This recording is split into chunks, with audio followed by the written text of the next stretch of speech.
पैदल चलना पसंद नहीं मुझको, जब गाड़ी साथ होती है, और बातें अक्सर उन्हीं की चलती है जिनमें कुछ बात होती है।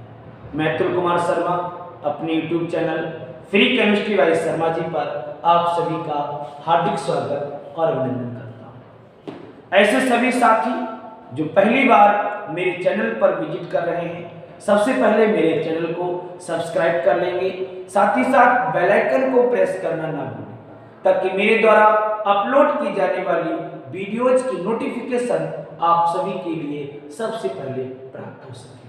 चलिए स्टार्ट करते हैं आज का प्रश्न। बहुत ही महत्वपूर्ण प्रश्न है आपके लिए, हर वर्ष एग्जाम में इसको पूछा जाता है। आप सामने देखिएगा, NiCO होल टेट्रा चतुष्फलकीय है, जबकि NiCl4 2 नेगेटिव वर्ग समतलीय है। आपको कारण बताना है कि इसका कारण क्या है। तो कॉपी पेन आपने ले लिया होगा, चलिए इसके उत्तर की तरफ बढ़ते हैं, इसका आंसर जानते हैं। मैं सबसे पहले NiCO होल टेट्रा इसकी बात करेंगे।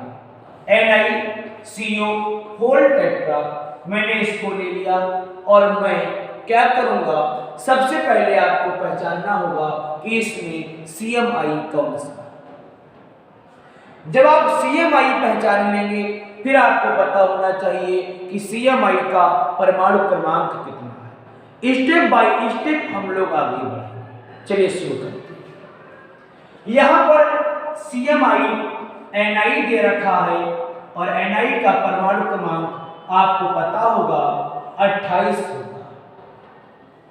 हम इसका विन्यास निकालते हैं तो 1s2 2s2 2p6 3s2 3p6 4s2 3d8, ये इसका विन्यास मिलता है। अब हम क्या करेंगे, आपको सबसे बाहरतम कोष के ये दो कक्षक आपको ले लेंगे। मैं आपको बता दूं कि पहले 3 आता है, उसके बाद D। बात समझ में आती। आबाव नियम को जब अपनाते हैं, आबाव नियम को जब फॉलो करते हैं, तो 4s पहले 3d बाद में, लेकिन वास्तव में 3d पहले उसके बाद फिर 4s। देखिए 3d लिख लिया, इसमें 8 इलेक्ट्रॉन दे रखे हैं, उसके बाद 4s में इसमें 2 दे रखे हैं, हम साथ में लेकर के चलेंगे 4p, और 4p में एक भी इलेक्ट्रॉन नहीं, इसलिए हम लोग यहां पर 0 लेकर के चलेंगे। 3d की बात करते हैं, D में आप देख रहे हैं D के लिए 5 कक्षक बनते हैं, हमने बना दिए। S के लिए 1 बनता है, मैंने बना दिया। P के लिए 3 बनते हैं, हमने बच्चों 3 बना दिए। S में 2 इलेक्ट्रॉन है, मैंने 2 इलेक्ट्रॉन फिल कर दिया।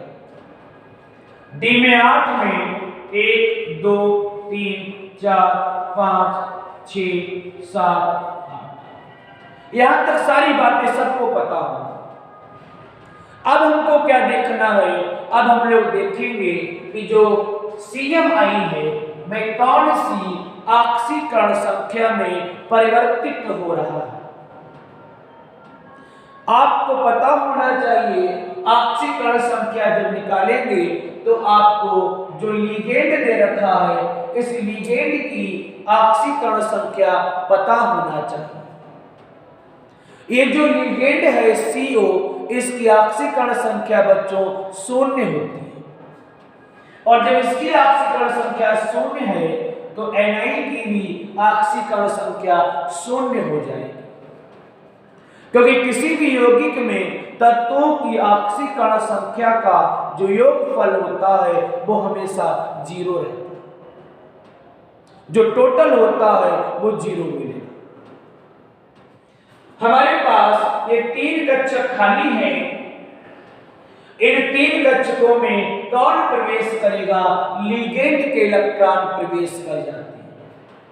तो एक यहां पर प्रवेश करेगा, एक इलेक्ट्रॉन यहां पर प्रवेश करेगा, एक इलेक्ट्रॉन यहां पर प्रवेश करेगा। लेकिन लिगेंड की संख्या 4 है, 3 लिगेंड के इलेक्ट्रॉनों को तो स्थान मिल रहा है, लेकिन चौथे लिगेंड के इलेक्ट्रॉन को स्थान नहीं मिल रहा। तो क्या करेगा, देखो ध्यान से, ये जो आपके पास Ni है, ये आद्य अवस्था का विन्यास है। किस अवस्था का विन्यास है? आद्य अवस्था का विन्यास है। अब ये एक्साइटेड स्टेज में पहुंच जाएगा। जब ये उत्तेजित अवस्था में पहुंचेगा तब क्या होगा?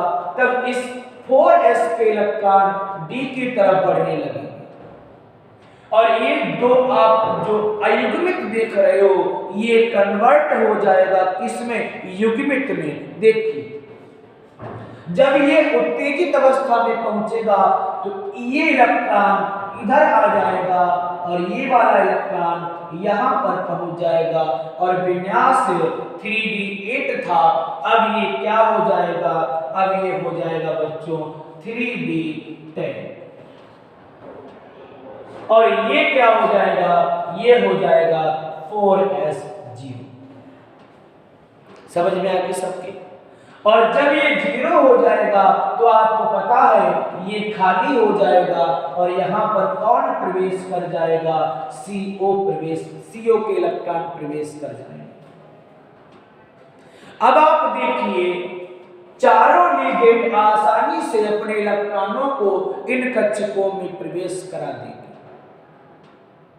अब यहां पर संकरण कौन सा हो रहा है? तो बच्चों S इंक्लूड हो रहा, S जुड़ रहा है और 3 P जुड़ रहे हैं। इसका मतलब यहां पर जो संकरण हो रहा है, ध्यान से देखना बच्चों, वह S और 3 P अर्थात sp3 संकरण।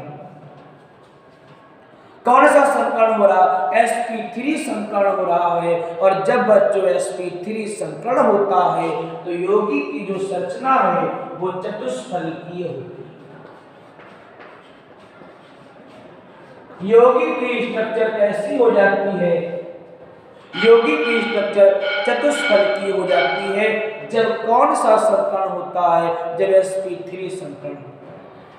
आई होप आपको ये सारी बात समझ में आ गई होगी। आप एक बार इसका स्क्रीनशॉट ले लीजिए। तो आपने इसका स्क्रीनशॉट ले लिया होगा। अब मैं दूसरे की तरफ बढ़ता हूं। अब हमने दूसरे हिस्से को लिख लिया बच्चों। आप देख रहे होंगे NiCN का होल टेट्रा 2 नेगेटिव। अब हम लोग जानेंगे कि इसकी संरचना कैसी होगी। चलिए आगे बढ़ते हैं। यहां पर भी पहचानिए CMI कौन होगा? CMI यहां पर भी Ni होगा। परमाणु क्रमांक कितना? परमाणु क्रमांक Z बराबर 28। विन्यास निकालते हैं 1s2 2s2 2p6 3s2 3p6 4s2 3d8 विन्यास निकल गया। फिर हम लोग क्या करेंगे? लास्ट के दोनों विन्यास को ले लेंगे। पहले 3d8 लिखेंगे, फिर 4s2 लिखेंगे और p को साथ में लेकर के चलेंगे। p के लिए 3 बनते हैं, बना दिए। s के लिए 1 बनता है, बना दिया। आप देख रहे होंगे d के लिए 8 बनते हैं, 1 2 3 4 5। s में 2 इलेक्ट्रॉन को हम लोग रखेंगे। d में 8 1 2 3 4 5 6 7 8 लिख दिए। बात समझ में आ गई? अब हम लोग क्या करेंगे? हम लोग Ni की ऑक्सीकरण संख्या निकालेंगे। ऑक्सीकरण संख्या निकालने का तरीका पता होगा। जिसकी ऑक्सीकरण संख्या निकालनी है उसकी ऑक्सीकरण संख्या x मान लेंगे। देखिए Ni की हम लोग x मान लेंगे, प्लस का निशान लगा दिया, 4 लिखा है। Cl की -1 होती है, लिख दिया, बराबर में -2 लिखेंगे।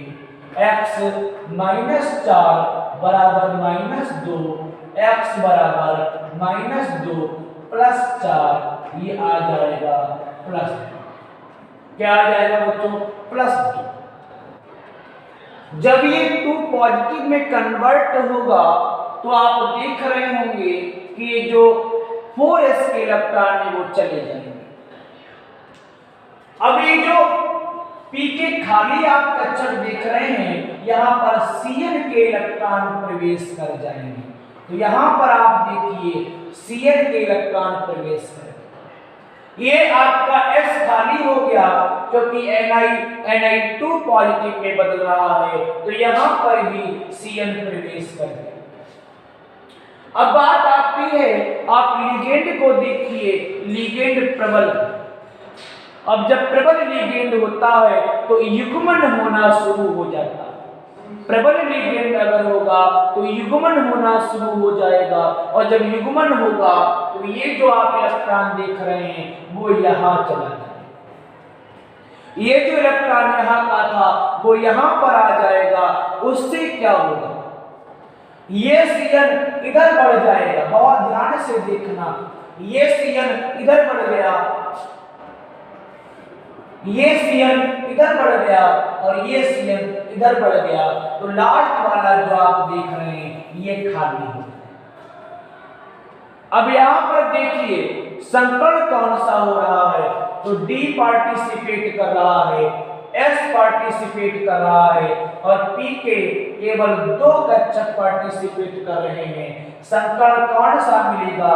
DsP2 संकर्ण मिलेगा, और जब DsP2 संकर्ण होता है तो हमेशा स्ट्रक्चर वर्ग समतली बनती है। कैसी बनती है? वर्ग समतली संरचना आपके लिए प्राप्त होती है। तो क्लियर हो गया? हमारे पास चतुष्फलकी क्यों हुआ, हमारे पास वर्ग समतली क्यों हुआ, दोनों में क्लियर। एक में sp3 बना, इसीलिए बच्चों चतुष्फलकी संरचना बन गई। यहाँ पर dsp2 बन रहा है, इसीलिए वर्ग समतली संरचना बन गई। आई होप अब आपकी सारी बात समझ में आ गई होगी। अगर आप सभी का यह लेक्चर आपको पसंद आया हो तो कृपया करके लाइक करें, शेयर करें, कमेंट्स करें, और हाँ, अगर आप लोगों को किसी भी टॉपिक पर वीडियो चाहिए तो आप तुरंत मुझे कमेंट्स कर सकते हैं, मेरे नंबर पर मुझे कॉल या मैसेज कर सकते हैं। Thanks for watching this video. Next video में फिर आपके सामने उपस्थित होगा, तब तक के लिए गुड बाय।